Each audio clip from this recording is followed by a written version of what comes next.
It's been very disheartening and actually quite upsetting to watch what Canada has become and the trajectory it's gone on, because as somebody who's from the UK, I've seen the exact same trajectory we're on.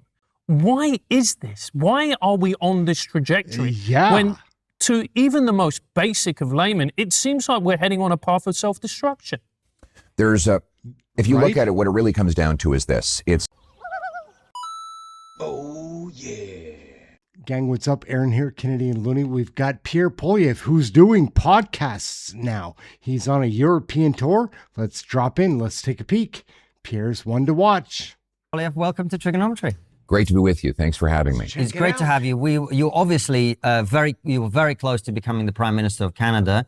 That didn't happen in very interesting and challenging circumstances. We'll talk about that.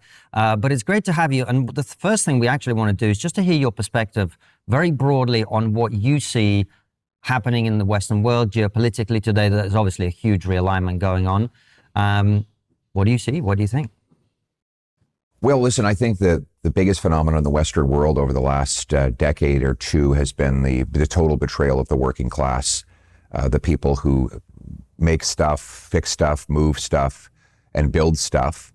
The younger people who are entering the job market and trying to start a life, who have seen their opportunities absolutely destroyed by massive government interventions that have concentrated wealth among a very small group of well-connected insiders. And that, I think, has caused enormous amounts of political instability. It has caused a resurgence of both socialism and of protectionism. And now is a time, I think, for us to push back against that betrayal and give people back control of their lives. And that is true right across the Western world. It's especially true in Canada.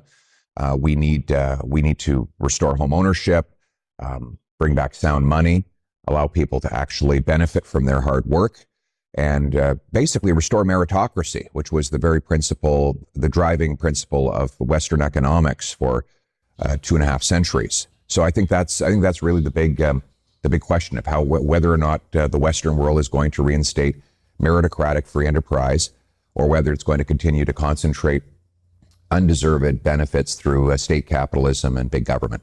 Well, and the cultural level as well, a lot of things seem to have happened. I mean, you talk about free enterprise, but what about just people being free to speak their mind, to make their own decisions? One of the things that we were frankly truly horrified by, even given that COVID restrictions in this country were pretty stringent, is some of the things that happened. You know, people who were protesting against things in Canada having their bank accounts taken away. We had supporters of our show writing in going like, please, can you cover this?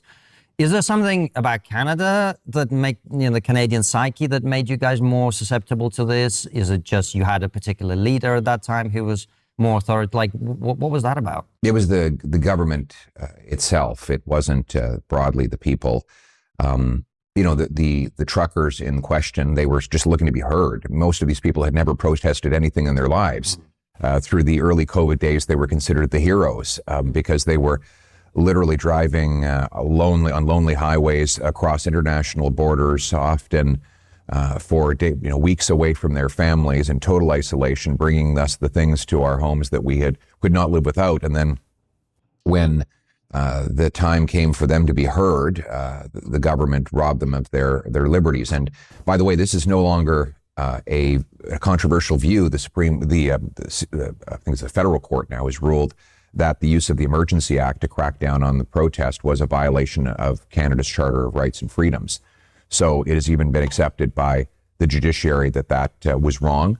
And it's a reminder of why we need to, the government has to treat itself as the servant and not the master.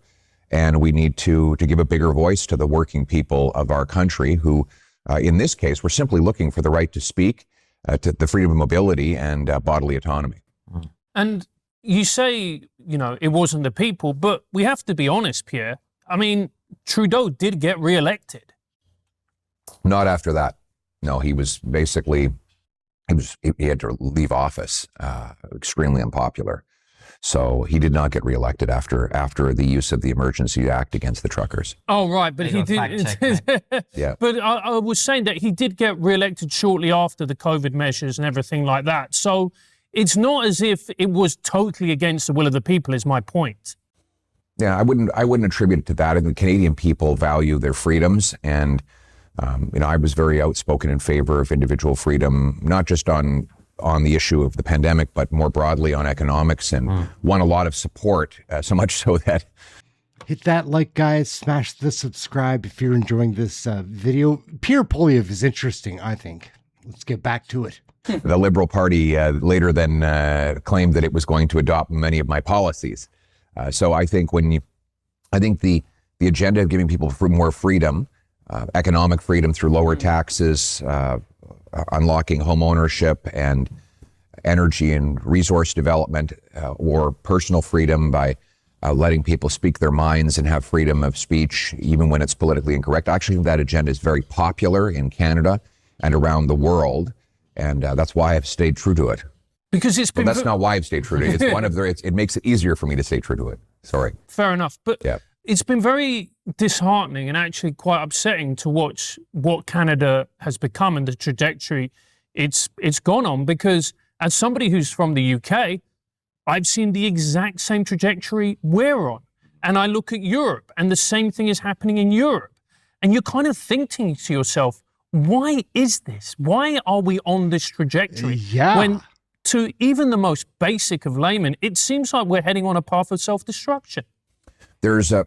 If you look at it, what it really comes down to is this: it's freedom or force. There's a movement to concentrate power, control, money in the hands of bureaucrats, technocrats, and other insiders, using the state as their mechanism. And that has led to the mass impoverishment of the people across the Western world and an enormous gap between rich and poor. By the way, this is not happening because of free enterprise. It's happening because of the massive interventions of the state to take from the hardworking many and concentrate it in the hands of the few. On the other hand, there's another alternative, which is to give people back more economic, personal, and political freedom through a smaller state and more powerful individuals, families, and communities. And that's the side I'm on. Well, you're focusing on the narrow economic part of it, but I think what Francis is alluding to is there's the same thing, though. Well, is it though? Because there's a cultural and ideological dimension to this as well. Because, say, the policy of net zero, which is just economic suicide. It's the same thing. Tell us. Exactly the same thing, because it's being used as a pretext to concentrate money and power in the hands of the state. It is just the latest of the many pretexts that are used to justify taking away everybody's money and giving it to a treasured, privileged few, green grifters. The corporatism of saying, well, we're going to tax all of the energy and we're going to block the resources, and then we're going to take the money and give it to the government, who's going to dole it out to all of these corporate insiders who claim that they are doing something for the environment. When in fact, if you look very carefully, it's all BS. In fact, they have no problem directing much of that money to China, which is opening 2 coal-fired plants a week. So it has nothing to do with the environment. It is entirely a pretext to take from the working classes and give to a small group of insiders through the mechanism of the state. So whether you're talking about the net zero fraud or massive government redistribution schemes or just an overall growth in the bureaucracy, it is all, or even on the speech side, it's all about concentrating power and money in the hands of fewer and fewer people, while taking away the opportunities of the people who actually do the work. Oh, yeah. We'll wrap it up right there, gang. Thank you for watching this video. My name's Aaron, Canadian Looney. Get your Canadian federal politics right here.